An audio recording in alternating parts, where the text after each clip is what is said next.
Bago tayo magsimula, may tanong lang po ako sa bawat isa. On a scale of 1 to 10, with 10 being the highest, gaano mo kakilala ang Panginoon? Pwede mong ibulong sa katabi mo, gaano mo siya kilala? I-rate mo po, 1 to 10, 10 being the highest. Oh, yung 10, si Ate Iska, 10, talagang ano na, ando na, no? Yung iba 5 eh. Nakita ko 5 na, brother, medyo ando na. Di ba, matagal ko nang kasama ang Panginoon, nagsisik ako sa Kanya, no? Yung iba naman, siguro, ang rating, nasa 1 to 3. Na, kuya, brother, ngayon pa lang, nagsistart pa lang akong makakilala sa Kanya, nagsisik pa ako, no, ng Kanyang presensya, sino ba talaga siya sa buhay ko. And sa atin, yung mga nagbigay ng rate, no, kung sino ang Panginoon or gano'n natin siya kakilala, ngayon naman, sino naman ang Lord para sa'yo? So, kahit sa sarili mo na lang, sino ba si Jesus para sa buhay ko? Paano ko ba siya nakikilala? No? Yung iba kasi, siya ay tatay. No? Si Lord, tatay ko po yan. Or si Lord, siya ang provider namin, Jehovah Jireh. Siya ang nagbibigay ng lahat ng aming pangangailangan. Sa iba, He is our healer. No? He is our comforter. Diba? Marami. Iba-iba, no? Wala pong maling sagot. Iba-iba yung pagkakakilala natin sa Panginoon.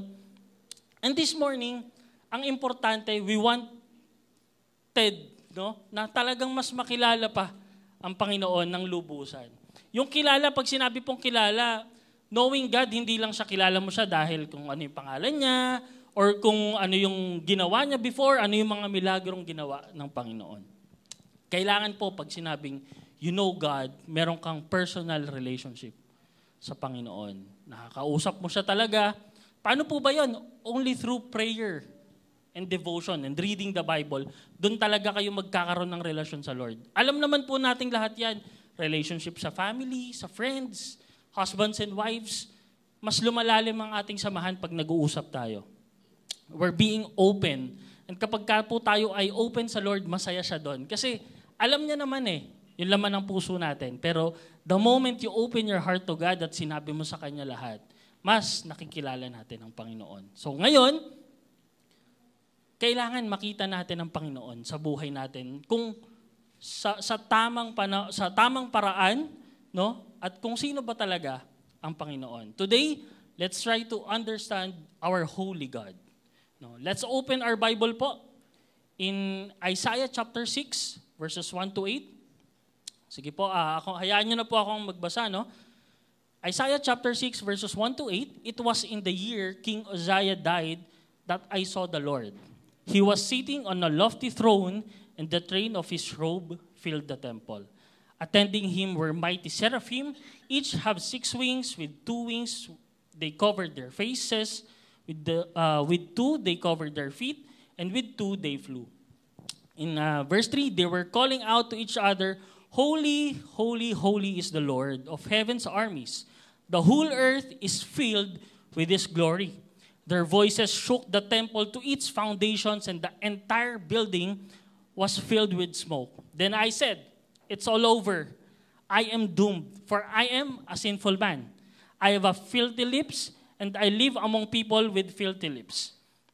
Yet I have seen the King, the Lord of heaven's armies. Verse 6, then one of the seraphim flew to me with burning coal he had taken from the altar with a pair of tongs. He touched my lips with it and said, see, this coal has touched your lips. Now your guilt is removed and your sins are forgiven. Then I heard the Lord ask him, whom shall I send as a messenger to this people? Who will go for us? I said, here I am, send me. So this morning, we will talk about the God who is holy. No, kanina, iba-iba yung pagkakakilala natin sa Kanya. But this morning, we'll talk about God who is holy. No, in Isaiah chapter 3, yung mga anghel, no? Parang kanina, they're crying, holy, holy, holy. Sabi dyan, is the Lord of heaven's armies. The whole earth is filled with His glory. God is high and exalted above all. Nakita natin sa verse 1, sabi doon, I saw the Lord sitting on a lofty throne and the train of His robe filled the temple. Yung train lang ng robe ng Panginoon, it didn't lahat, buong temple, merong holiness niya. Walang space doon na hindi tinamaan ng holiness ng Panginoon. And dito po, kay Isaiah, meron siyang vision. This is Isaiah's vision. Si King Uzziah po ay naghari for 52 years sa Judah, and he was a powerful king. And buti, ginagawa niya kung ano yung pleasing sa mata ng Panginoon, sumusunod siya. Pero later in his life, naging dependent na siya sa sarili niya.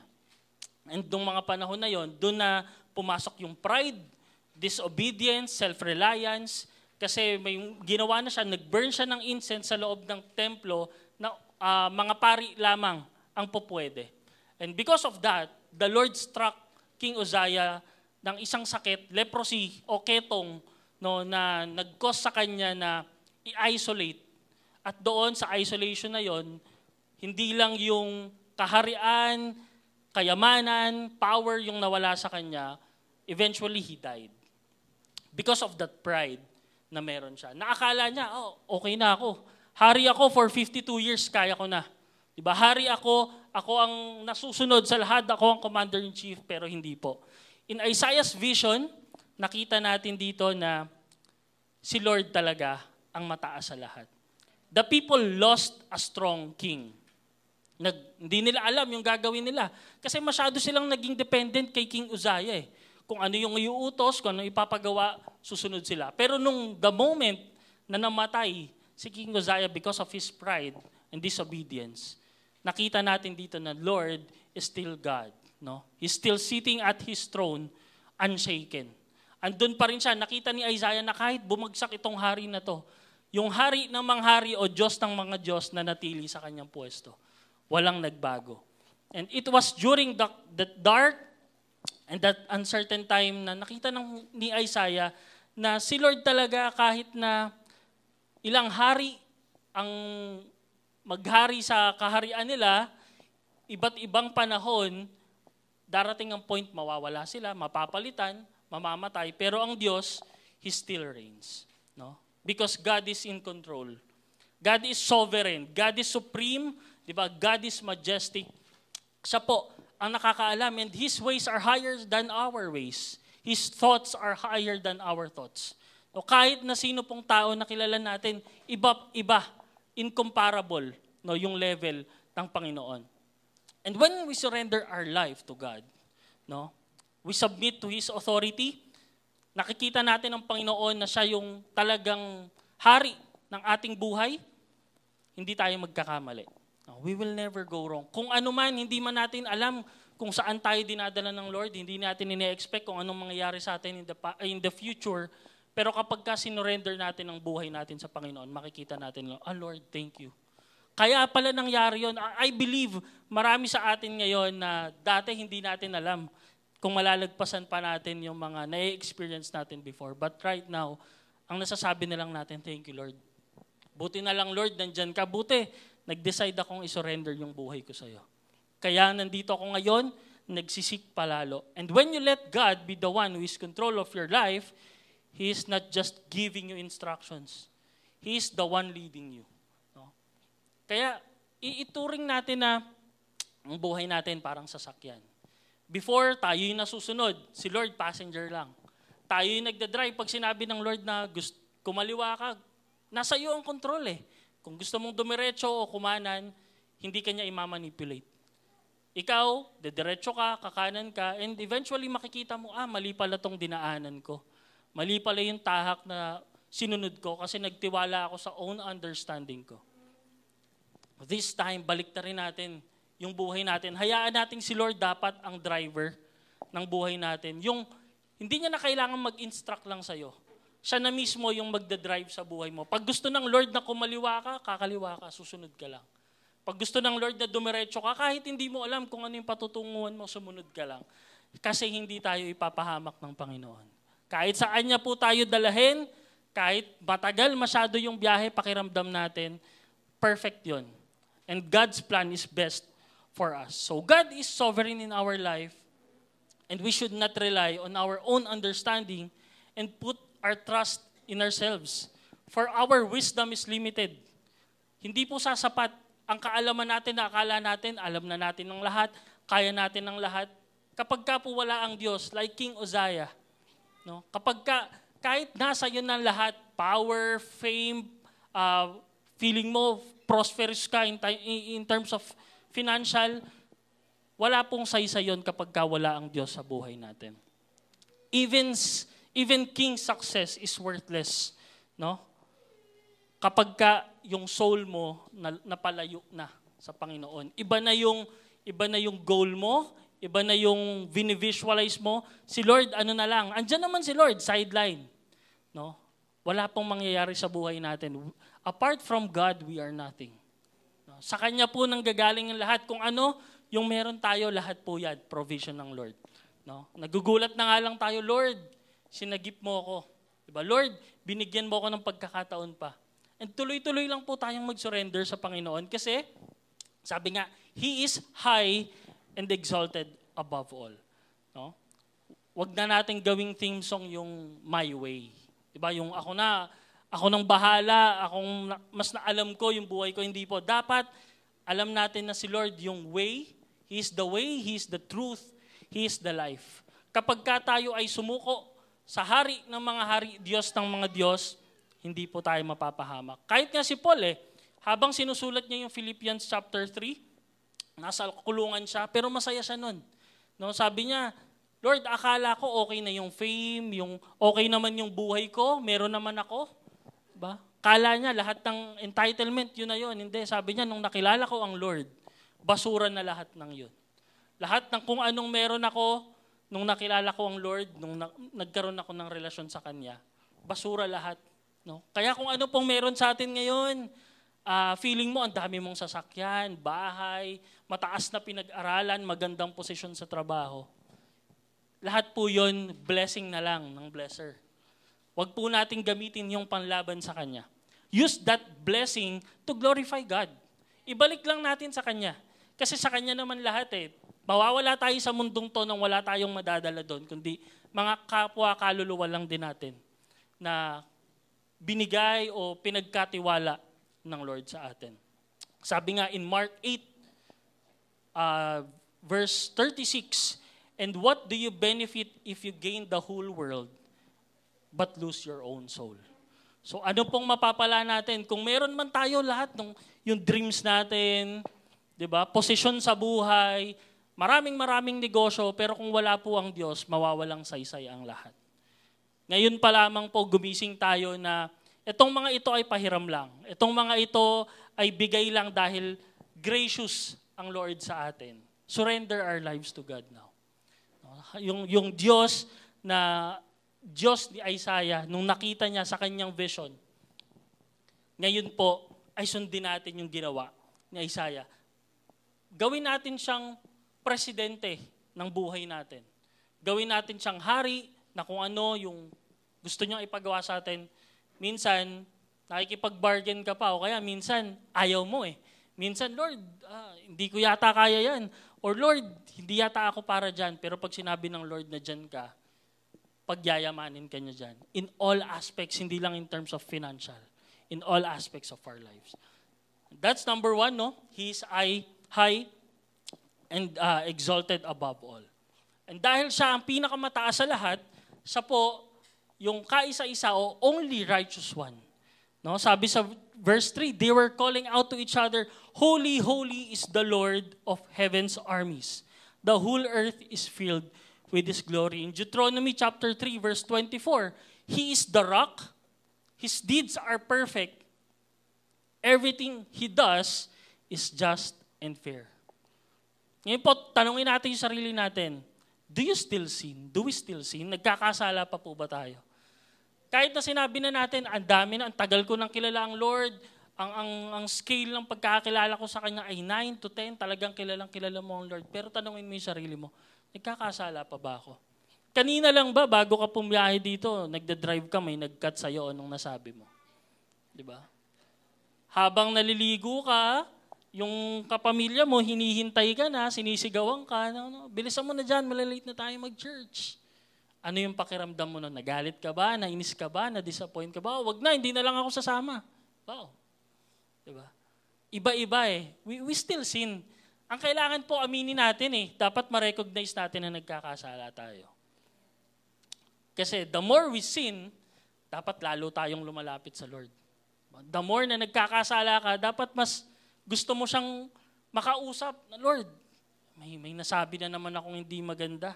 Lord, dahil sa emosyon ko, medyo may nabanggit akong nakasakit sa kapwa ko. And gusto ng Lord na nare-recognize natin yan. And we sin, but ang Panginoon natin, sabi nga, His deeds are perfect. Si Lord lang po, only righteous one, hindi nagkakamali. No? Hindi nagkakaroon ng kasalanan, hindi gumawa kahit kailan ng kasalanan. Siya lang po yun. Because God is perfect. No? He is always right, He is just, He is good, He is fair. O sabi dyan, just, good, fair. Siya po ay hindi nagtotolerate ng kasalanan. Na, mahal naman ako ng Lord, okay lang kahit anong gawin ko sa buhay ko. Okay lang kahit na saan ako pumunta, kahit hindi sa gusto niya. Okay lang kahit hindi ako magsimba. Okay lang kahit hindi ako magbasa ng word. Okay lang kahit hindi ako magpray. Kasi mahal naman ako ng Lord eh. Hindi po eh. Every sin has their own consequence. Talagang ang Diyos, hindi niya tayo ito-tolerate na, sige anak, mahal naman kita, gawin mo yung pagkakasala na yun. No. You will experience consequence kasi yun yung kabayaran no, ng mga bagay na ginagawa natin. Si Lord lang po ang hindi nagkasala. And when you don't surrender your life to God, hindi mo ma-experience yung buhay na payapa, walang pag-aalala. Diba? Lately, Cebu, Davao, Baguio, diba? Nilindol, baha. Wala namang nakakaalam nun. No one is in control kahit pa pinakamagandang technology ngayon, pinakamagandang machine. Hindi nila ma-detect kung kailan, anong oras, gaano kalakas. Wala po tayong control doon. But when you surrender your life to God, makikita natin na mayroong reason. Naniniwala po ba tayo na kahit na hindi maganda yung nangyayari sa paligid natin, mayroong reason ng Lord? Amen. Meron siyang plano. No, maaaring ngayon po hindi natin nakikita, pero mayroong plano ang Diyos. Kahit sa buhay natin, kung ano ang sitwasyon mo ngayon, pinagdadaanan mo, mayroong plano ang Lord, kaya yan nangyayari. Yung plano ng Lord, hindi lang laging alam natin yung kasagutan. Pero in His time, maiintindihan natin why things happen. And it's the best for us, no? And when you trust God who is righteous, you will have that peace, yung joy. Wala ka man ng mga bagay, pangarap mo sa'yo ngayon, pero yung nakakatulog ka ng mahimbing, meron kang kapayapaan, meron kang genuine joy na alam mo, yung future mo, nandun na sa palad ng Diyos, nasa palad na ng Panginoon. Ang sarap magpahinga eh, di ba? Ang sarap magpahinga sa presensya niya. Kasi hindi siya nagkakamali. Alam niya lahat, alam niya yung makakabuti sa atin. No? And okay lang na hindi tayo magmadali. Na Lord, kailangan ko na ng solusyon sa problema ko. Minsan, we do not rush things. No, wag nating madaliin. Hayaan natin ng Lord, tuloy lang tayo, laban lang natin. Kasi naniniwala tayo, malalagpasan natin yan. Amen. And hindi pag sinabi pong naniniwala ako, nagtitiwala ako sa Diyos, wala nang challenges. Naniniwala ako dito, yung iba mas dumami pa. Yung challenge sa buhay nung nakakilala sa Lord. Diba? Why? Kasi nakikita mo na yung tama sa mali eh. Meron ka ng Holy Spirit, you're already convicted. No, dati, kung anong gawin mo, sige lang. Go with the flow, you only live once. No. Hindi po. We only die once. And kapag ka meron kang Lord, you will live forever. Eternal. No? We will live forever kapag kakasama mo. At naniwala ka, when you entrust your life to God. No? And God, or Jesus, He never sins, He never lies, He never fails. Hindi po siya nagkaroon ng kasalanan. Hindi kanya i-manipulate to do something na makakasama sa iyo. At kahit kailan po, hindi ka bibigyan ng Panginoon. Amen. Lahat ng pinagdaanan natin this past few weeks, this past few months, binigo po ba tayo ng Lord? Amen. Hindi. Hindi niya tayo bibigoyin eh. Maybe the answer is not in front of us, pero merong ginagawa ang Lord na solusyon. Kailangan lang natin magpatuloy. And God, He is the only standard no, of being righteous. Diba? Try to think of a person na para sa'yo napakabuti. Para sa'yo napakagaling niya, parang lahat ng sinasabi niya okay. Kung meron kayong taong gano'n na tinitignan, God is million or trillion times or incomparable. Hindi mo makukumpara, no, over anything or anyone ang Panginoon. So kung believe ka na sa taong yan, paano pa sa Diyos? Yung hari ng mga Diyos. Yung Diyos noon ay Diyos natin ngayon, hindi po nagbago. Bakit tayo hindi magtitiwala sa Kanya? Bakit hindi natin isusuko sa Kanya lahat ng meron tayo? No? Because Jesus never sinned even in His human form. He leveled with us. Bumaba siya bilang tao, pero still, He is a God, no? Na hindi nagkasala. Si Jesus, He is perfect. He is pure. Diba? Imagine niyo po lahat ng na-experience niya, mocking, rejection, pain, na sabi nga, parang hindi kayang saluhin ng mga tao kung sa atin gagawin, umpisa pa lang, baka mamatay na tayo sa sakit na na-experience ng Panginoon. But still, hindi siya gumante, hindi siya nag-isip ng kahit ano doon sa mga gumagawa sa kanya nun. Sabi nga, Father, forgive them, for they don't know what they do. Tayo, konting ano lang eh.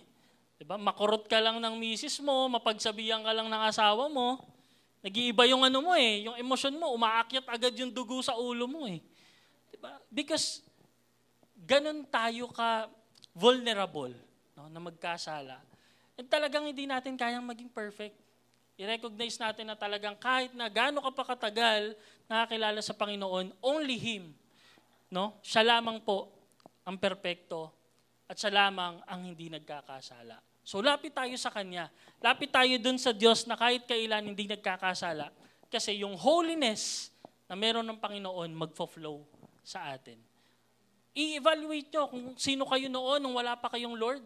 Sa ngayon na meron kayong Lord, di ba? Parang ang laki na ng pinagbago. Meron akong cell member.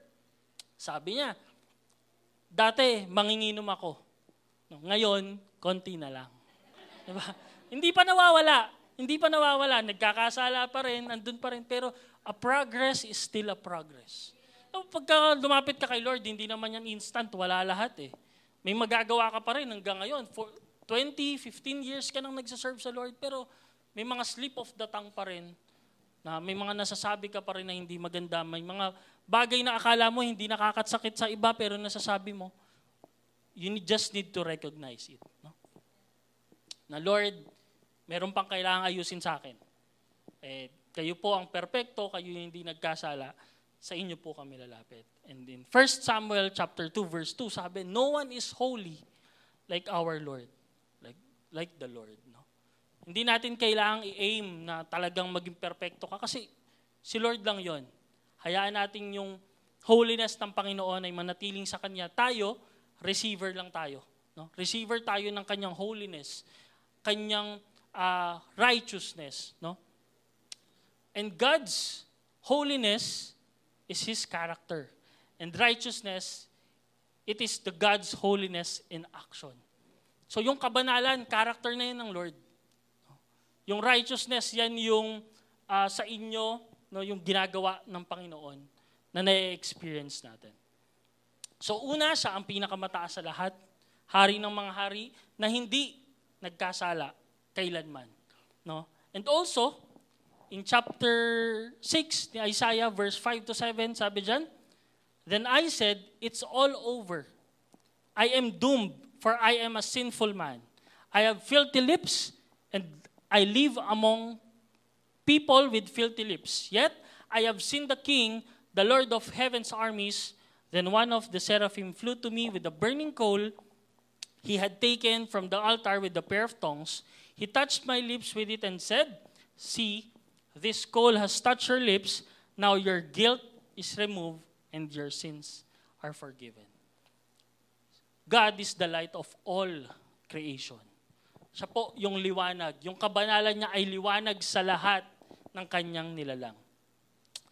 In chapter 1 ng John, in 1 John chapter 1 verse 5, God is light, there is no darkness in Him.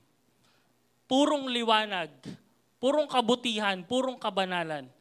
kahit kailan hindi nagkaroon ng bahid ng kadiliman o ng kasamaan. That's how God is holy, no? And when Isaiah saw that light, dun sa vision niya, no, yung na-experience niya yung holiness ng Panginoon, it exposed his sin. Sabi niya, tapos na, finish na, it's over. I'm doomed because I am a sinful man. Makasalanan ako.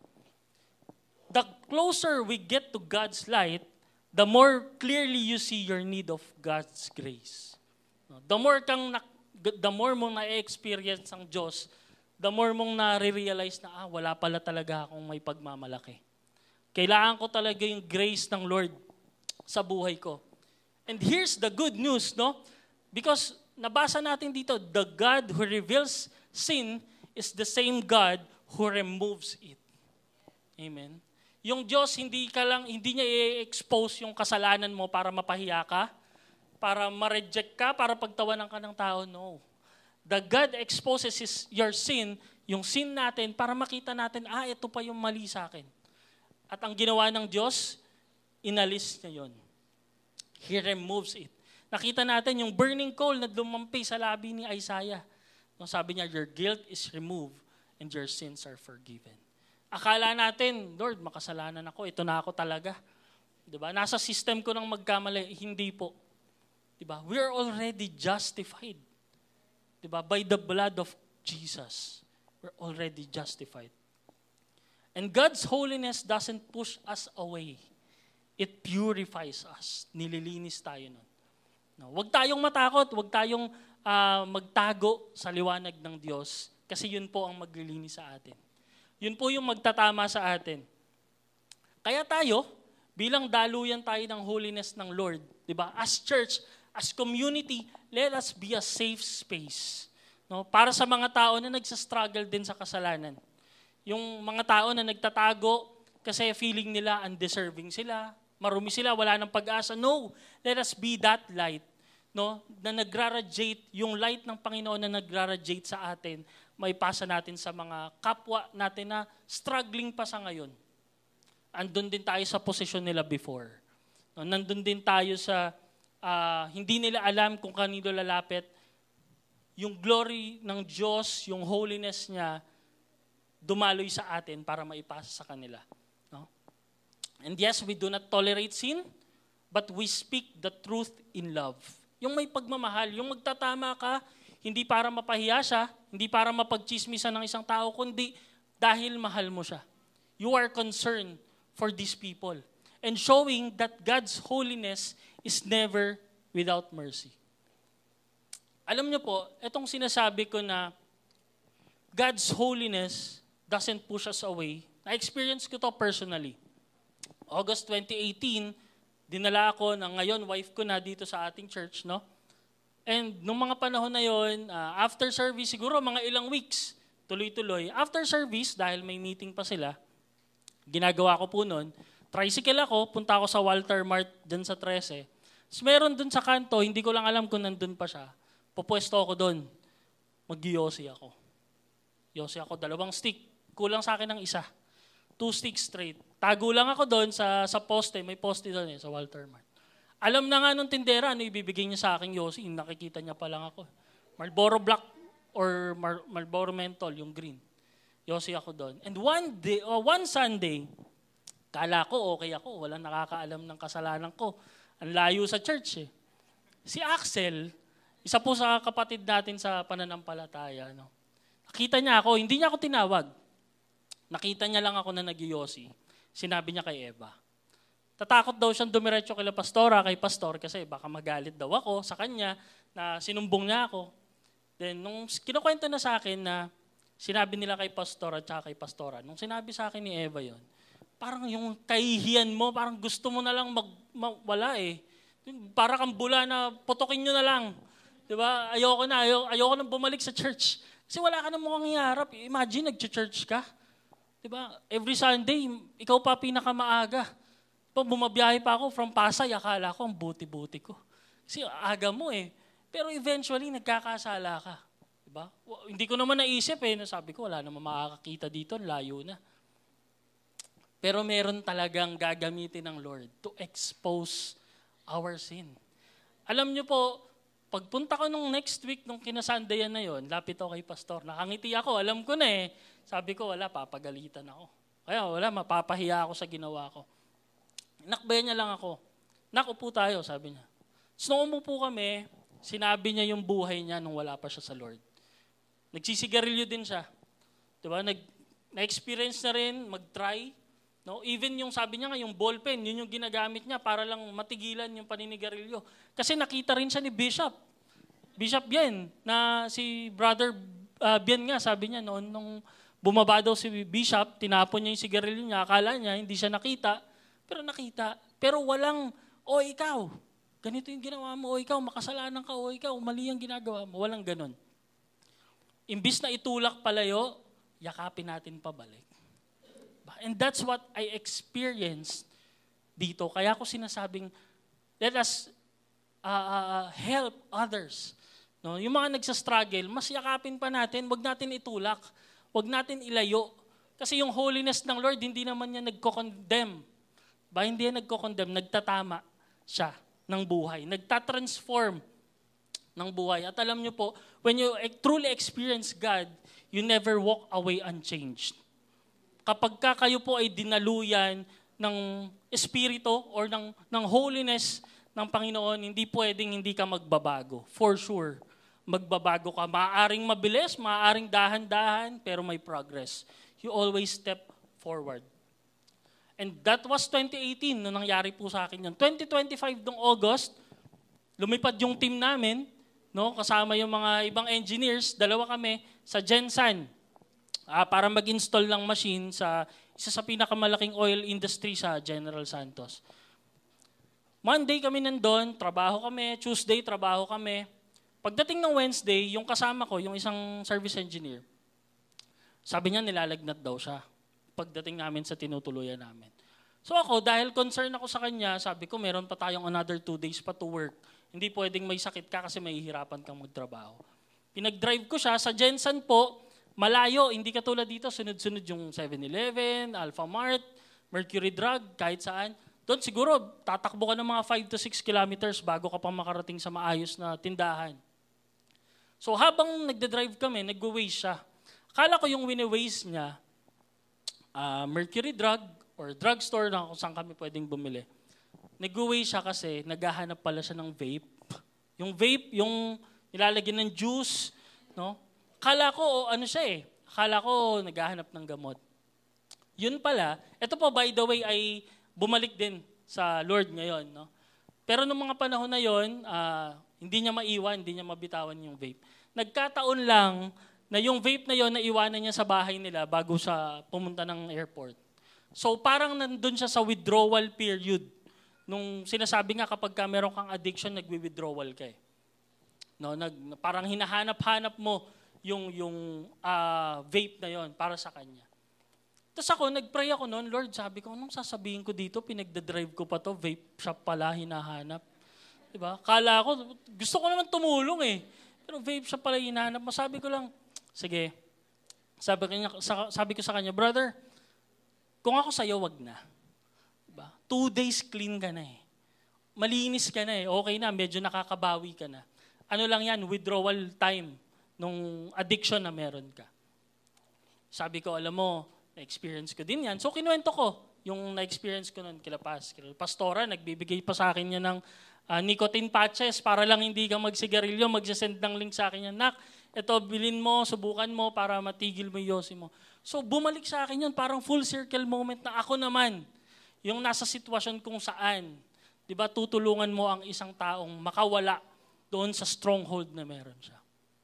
Sabi ko lang sa kanya, bro, kung ako sa'yo, wag na kasi 2 days clean ka na. Okay ka na, nakaka-recover ka na, ilaban mo lang. Pero, kung ako sa'yo, sabi ko, ikaw pa rin ang masusunod. Ayoko siyang i-manipulate. Ayokong sabihin sa kanya kung ano yung gagawin niya. Gusto ko sila ng Lord ang mag-uusap. So, habang nagda-drive kami, sabi niya, siguro nga, hindi nagkataong naiwan ko lang yung vape ko sa bahay. Siguro, hindi rin nagkataon na tayong dalawa yung magkasama ngayon. No? Sabi niya, U-turn ka na lang bro. May nakita akong prutasan doon, uubusin ko tong pangbibili ko ng vape. Bili siya, kahit 2 tao lang kami. Ang dami niyang biniling saging, orange, ano pa, iba-iba eh. Pomelo ba yun? Hindi ko alam. Basta inubos niya doon. Sabi ko, bro, sayang. Sabi niya, hindi, masayang kung vape yung binili ko. And from that, balik kami sa hotel, usap kami, nag-share kami ng word. Sabi niya, bro, hindi ako marunong magbasa pa ng Bible. Sabi niya, binigay ko sa kanya yung Devo Guide natin for the whole year. No? Kung saan maiintindihan niya, may masusundan siya, hanggang sa tinuruan natin siya, no? Paano magbasa ng Bible. And from then, naririnig ko na siya, nagpapatugtog na siya ng worship song sa tinutuluyan namin. Tinawagan niya yung wife niya, alam mo ba, natigilan ko na ng for straight 5 days yung pagve-vape. And yung pagbabago po na yon ay nangyari lang dahil na-experience mo din yung mercy and grace ng Panginoon. Hindi mo maibibigay yun sa iba kung hindi mo na-experience eh. Ang hirap, maaaring magbigay ka ng Bible verses, no? Pero kung hindi mo talaga truly na-experience, it will just be a letters. No? Sabi nga, letter kills, but spirit gives life. No? Doon tayo mag-soak sa kabanalan ng Diyos. Kasi hindi po natin alam, one time may makakasalubong tayo na kakailanganin pala yung tulong natin. No? Kung nasa sitwasyon tayo before, di ba, na hindi rin sila makawala, kapatid, this is the moment na kailangan tayo din mag-stand. Tayo din mag-stand. And don't hide from His light, let it heal you. Let it burn away guilt and shame. No, yung liwanag ng Diyos ang lilinis po sa atin. Yung kabanalan ng Diyos ay yung nag-alis ng ating kasalanan. Sabi nga, just like Isaiah, we are experience shame, guilt, undeserving of God's love. But the Lord says in Romans chapter 5 verse 8, but God showed His great love for us by sending Christ to die for us while we were still sinners. Hindi hinintay ng Diyos na maging maayos ka muna bago niya ipadala ang kanyang anak while we're still sinners. Sabi ng Diyos, itong kaisa-isa kong anak ipapadala ko para once and for all alisin ang kasalanan ng buong sanlibutan. Damay po tayo doon. Dumalo yun sa atin at damay yung mga next generation pa. No?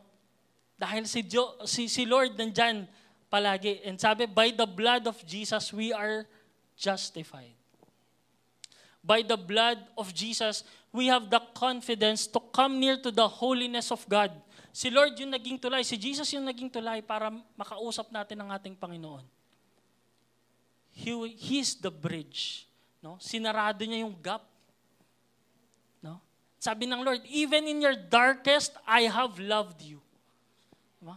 Subukan nating namnamin yun sa buhay natin na kahit pala nagkakasala ako, mahal ako ng Diyos. Kahit pala kanina lang may nasabi akong hindi maganda, may nagawa akong hindi kaaya-aya sa mata ng Diyos, sabi niya, I have loved you and I will always love you. No? Jesus was the light sent to us para hindi natin isipin na ang layo ng Diyos. No? Kahit tao na siya, hindi siya nagkasala. Naging tulay siya, no? Para makalapit tayo sa kabanalan ng Diyos Ama. So kanina siya ang pinakamataas, nakita natin. Ngayon, pinakamataas, hindi nagkasala, perfect, and He is also the light. No? Naglinis sa atin, nagpagaling sa atin, nag-alis ng ating mga kasalanan. Ngayon, bagong ikaw na yan. Huwag ka na mabuhay sa nakaraan, tapos na yon. Mag-focus ka sa future, no, na maganda, no, pleasing, perfect plan ng Panginoon sa atin. And my last point, Yahweh, forever the same. In Malachi chapter 3 verse 6, I am the Lord and I do not change. He is unshaken, unchanging, no, and still on the throne. The miracle-working God in the Bible is the same God that we worship today. Hindi po yun nagbago. Siya pa rin. Sabi nga sa kanta kanina, di ba? Holy forever. Di ba? Banal siya. Eternally. No? At yung pag-ibig niya, no, nung una mo siyang nakilala, siya pa rin hanggang ngayon. At wala tayong pwedeng gawin po na makakapagpabago ng pagmamahal ng Diyos sa atin. Kahit na nisip mo, makasalanan ako. Ang dami kong nagagawa na hindi kaaya-aya sa Lord. Hindi po conditional ang pagmamahal ng Diyos sa atin. Maaring sa tao, ganun kasi yung standard natin. Na pagka mahal ka, pag natutuwa sa'yo, mahal ka. Pero kapag ka nakagawa ka ng kasalanan, di ba? Merong mga deal breakers ang tao. Di ba? Pag nagawa mo yan, hindi na kita mamahalin. Iiwan na kita. Diba? Ganun po tayo. Ganun yung standard. Pero dapat taasan natin yung standard natin. Yung standard na parang sa Panginoon na wala kang kayang gawin para hindi kita mahalin. Wala kang magagawa. Mahal na kita, period. Diba? Walang reason, walang condition. Basta mahal ka lang ng Panginoon. At yung Diyos po na sinasabi dito, no? Yung nagpakain ng 5,000 tao before, gamit lang ang 2 isda at 5 piraso ng tinapay, is the same God that provides to us. Sa ngayon, lahat ng pangangailangan mo, baon mo, tuition mo, negosyo mo, trabaho mo, sa Kanya nang gagaling lahat. It is the same God na nagpagaling ng may sakit, nakakita yung bulag dahil sa kapangyarihan ng Diyos, nakalakad yung paralyzed man. It is because of God. And it is the same God na papagalingin ka ngayon. Sa kung ano yung nararamdaman mo, physical, merong masakit sa'yo. Di ba, may uric ka, daan-daang maglakad papuntang church. Masakit ang ulo mo kanina, pagising mo. It is the same God that will heal you. Hindi lang physical, kundi spiritual. No? And the same God na tumanggap dun sa prodigal son, nung na-addict siya sa binibigay ng mundo, bisyo, saya, di ba? Pansamantalang kaligayahan, it is the same God na tatanggap sa'yo ngayon. Drop your addiction. No? Yung mga vices na hindi maganda, bitawan natin. Lapit tayo sa Lord. Lord, na-experience ko na lahat ng pwede kong ma-experience na binibigay ng mundo, hindi ko doon nakita yung totoong kasiyahan. Sa'yo lang talaga, Lord. Kahit pa lumayo ako, ilang taon kitang hindi lapitan, andyan ka pa rin naghihintay sa akin. Welcoming. No, with arms wide open na naghihintay na bumalik tayo. Recognize natin yung mga kasalanan natin. Because that is the same God, no, na naghihintay sa atin. Hindi po siya nagbabago. And He will be the same God for the next generation. Sa mga anak mo, sa mga magiging apo mo, sa mga susunod pa, kahit na wala ka na dito, He will be the same God. He is unchanging. And sabi nga in Hebrews chapter 13 verse 8, Jesus Christ is the same today and forever. Amen. Hindi siya nagbabago. At napakasarap po na i-surrender yung buhay natin sa Panginoon. Napakasarap po na ialay yung buhay natin sa Panginoon dahil alam natin, kailanman hindi siya magbabago. Yung pangako niya sa'yo, yan. Iba-iba man ang storya, iba-iba man yung testimony, iba-iba man yung pinagdaanan natin, meron tayong iisang Diyos, no, that we worship and we serve. And for our conclusion, sabi diyan, in 1 Peter chapter 1 verse 16, be holy, for I am holy. Holiness isn't about perfection. It's about moving in the right direction. And because God is holy, His salvation is perfect and unchanging. Amen. Being holy like God doesn't mean we need to act like God. To be holy means choosing to live set apart and be honorable in front of God. Hindi po natin kaya, kahit pa itry natin ang itry, ilang taon nating itry, ilang taon nating subukang maging Diyos, hindi po yun mangyayari. Ang sabi ng Lord, be holy for I am holy. No? Maging daluyan ka ng kabanalan ng Diyos. At kapag ka naging daluyan ka ng kabanalan ng Diyos, it will radiate to others. Hindi pwedeng nag-transform ka, it will stop on you, no. Doon lang po tayo, sunod tayo sa tamang direksyon ng Panginoon. And in verse 8, sabi, then I heard the Lord asking, whom should I send as a messenger to these people? Who will go for us? Sabi ng Panginoon. Sabi ni Isaiah, here I am. No? Here I am, send me. Lord, nandito ako. Send me. And you are not holy, no, for our own good. Hindi lang para sa sariling interest mo. Hindi lang para maitaas mo ang sarili mo. You are called to be holy for a purpose. Meron palang purpose kung bakit ka pinapahayo ng Panginoon. No? Tinatawag ka niya upang padaluyin yung kabanalan sa ibang tao. No? Upang maibahagi siya. Be the messenger of God. Kahit saan ka makarating. Diba? And the holiness that forgave you, sabi nga ni Isaiah doon, is the same God, no? That the holiness of Him will now sense you. Nung na-receive mo yung holiness ng Panginoon, pinatawad ka niya, na-realize mo na, hindi lang pala dito matatapos. Magtutuloy-tuloy siya. At sa mga susunod na generation, tutulungan natin sila. Magiging messenger na tayo, bawat isa dito. Hindi ko po alam kung paano kayo tinatawag ng Diyos. Iba-iba po ang calling natin.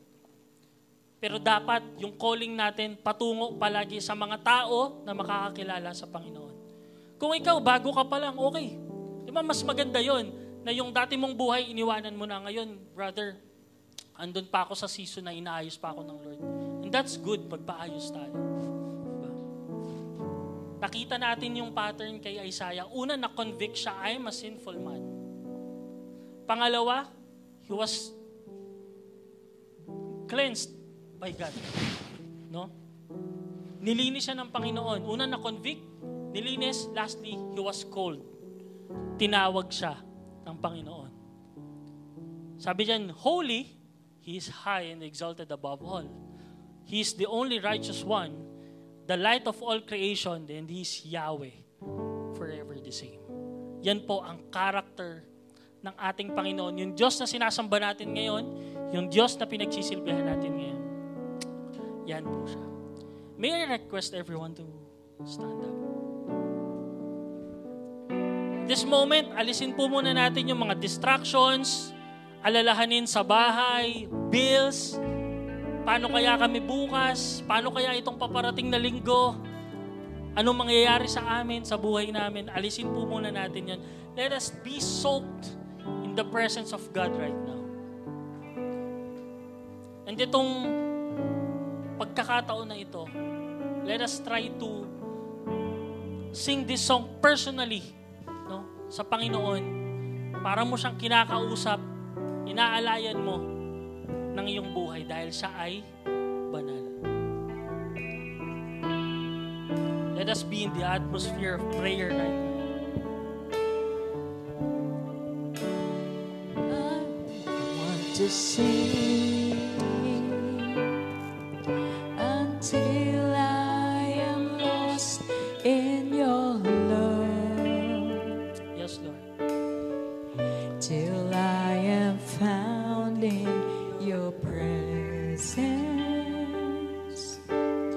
worshiping before your throne,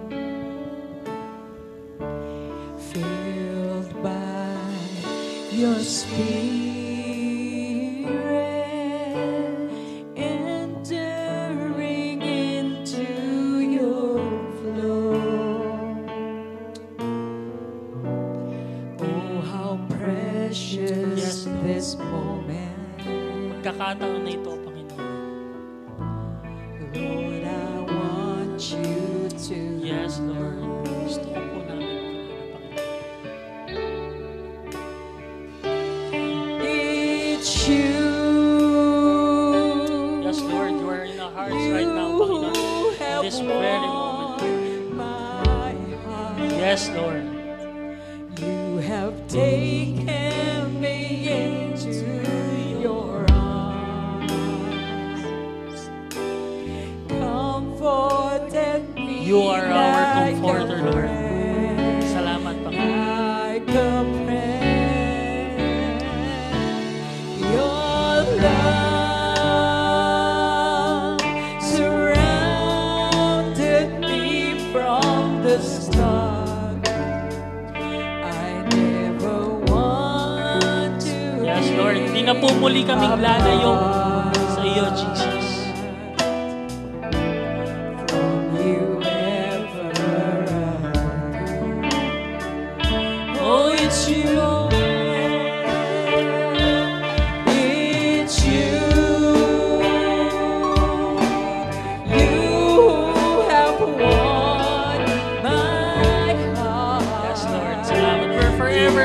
grateful to you, God. Take me Yes. into your arms. Comforted me like a friend. Thank you, Lord, as you embrace us right now, Lord. Your love surrounded me Yes, from Jesus. the start. Simula pa lang, Lord, na andun ka na. Kasama ka na namin, Panginoon.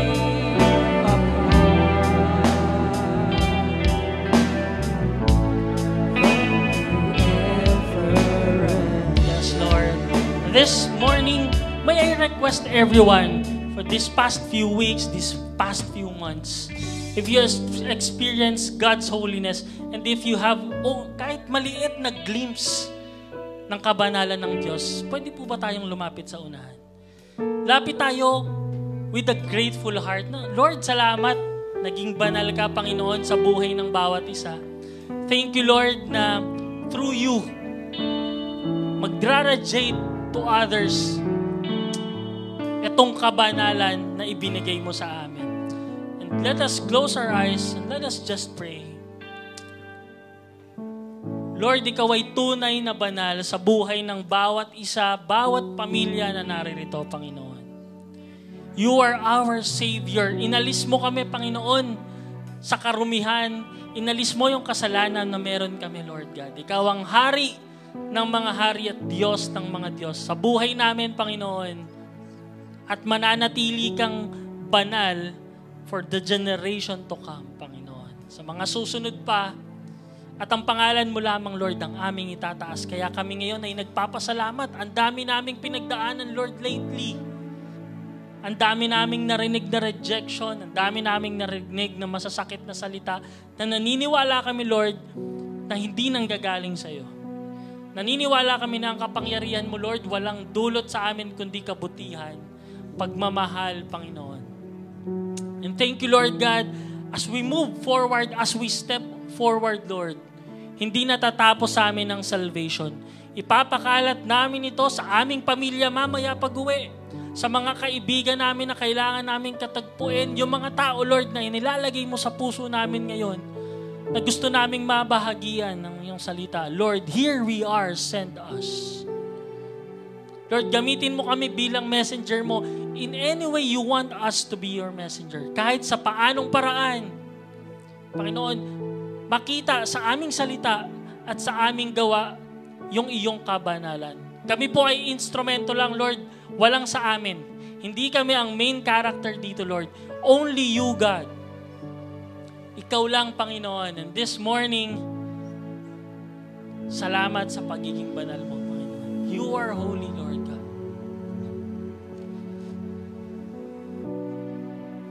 And the angels cry,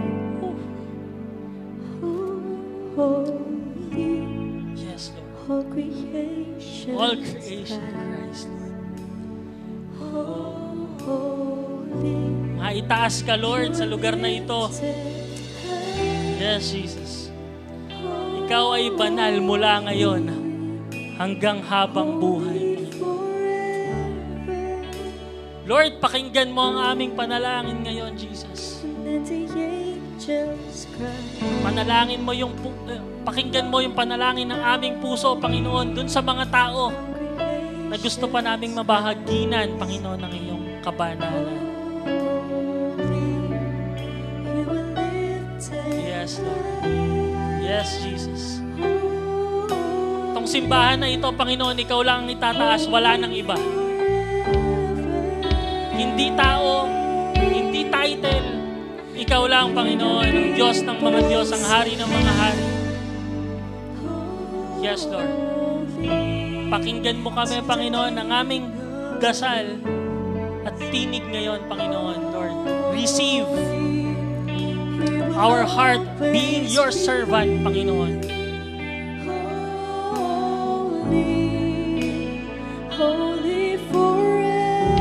Panginoon, ngayong oras na ito, sinusurrender namin ang buhay namin sa iyo, Panginoon. Patawad, Panginoon, sa mga nagawa naming kasalanan, sinasadya man o hindi. this morning, we will decide na sumunod sa inyo, Panginoon, without turning back. We will decide to follow Jesus without turning back. Hindi namin titignan yung aming pagkakamali before. Hindi namin papakinggan yung mga boses na hindi nanggagaling sa iyo. Only you, God, we will go. We will be sent, Panginoon, by you, O God. And we're excited, Panginoon, sa gagawin mo sa amin, sa buhay ng bawat isa dito. It doesn't need na mature ka, may edad ka, even bata, matanda. We're excited, Panginoon, sa gagawin mo sa buhay ng bawat isa. Kaya this morning, Lord, inaalay namin ang aming buhay sa iyo. Paglabas namin dito, Lord, we will be your messenger. I-share namin, Panginoon, lahat ng aming na-experience together with you, and we will testify kung gaano kakabuti sa buhay ng bawat isa. Lord, mahal ka namin. Salamat sa pagmamahal na ibinigay mo sa amin. And thank you, Lord, sa mga tao na willing to surrender their life sa iyo, Panginoon. Willing to be transformed right now. Excited kami, Panginoon, sa gagawin. Mahal ka namin, Lord. Sa iyo lahat ng papuri, pasasalamat at pagsamba. In Jesus' name we pray. Amen and amen.